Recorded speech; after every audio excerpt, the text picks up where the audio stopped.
100% ownership business service കാറ്റഗറിയിലും industrial കാറ്റഗറിയിലും ഈ ആർക്കും ചെയ്യാം. ലൈക്ക് ഒരു രാജ്യത്തെ കമ്പനി മതി, ഒരു രാജ്യത്തെ ഒരു ഫോറിൻ കമ്പനിയുള്ള ആർക്കും ചെയ്യാൻ പറ്റും.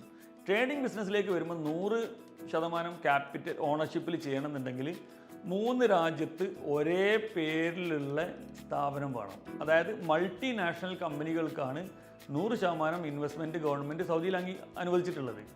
ഇപ്പോൾ ഒരു രാജ്യത്തോ 2 രാജ്യത്തോ കമ്പനി ഉള്ള ആൾക്കാർ മൂന്നാമത്തെ രാജ്യത്തൊരു കമ്പനി ടേക്ക് ഓവർ ചെയ്തിട്ട് ചെയ്യുന്നുണ്ട്. പക്ഷേ അവർക്ക് 2-3 മെയിൻ പോയിന്റ്സ് ഉണ്ട്. ഒന്ന് 30 മില്യൺ ക്യാപിറ്റൽ വേണം. ഈ 30 മില്യൺ ക്യാപിറ്റലും ശരിക്കും പുറത്തുനിന്ന് വരണമെന്നാണ് റൂള്. പക്ഷേ അതിലൊരു 4-5 മില്യൺ വന്നാൽ മറ്റു കാര്യങ്ങളൊന്നും നിലവിൽ ചോദിക്കുന്നില്ല. അതിൻ്റെ അർത്ഥം ആ റൂള് മാറിയിട്ടില്ല, അങ്ങനെ തന്നെയാണ്. ചോദിക്കുന്നില്ല എന്ന് മാത്രമല്ല, നാളെ അവർക്ക് വേണമെങ്കിൽ ചോദിക്കാം. അതോടൊപ്പം തന്നെ 3 to 5 ഇയേഴ്സിൽ 300 million assets or 200 million above assets അല്ലെങ്കിൽ 300 million every year turn over ഈ കമ്പനികൾക്ക് ഉണ്ടായിരിക്കണം എന്നുള്ള റൂളുണ്ട്. സാധാരണ ഒരു മൾട്ടിനാഷണൽ കമ്പനിയെ സംബന്ധിച്ചിടത്തോളം അതൊരു വിഷയമല്ല, അവർക്കതുണ്ടാവും. മൾട്ടിനാഷണൽ കമ്പനീസിന് 300 മില്യൺ അല്ലെങ്കിൽ 500 മില്യൺ എന്ന് പറഞ്ഞാൽ ഭയങ്കര സംഭവമല്ല സൗദിയിൽ.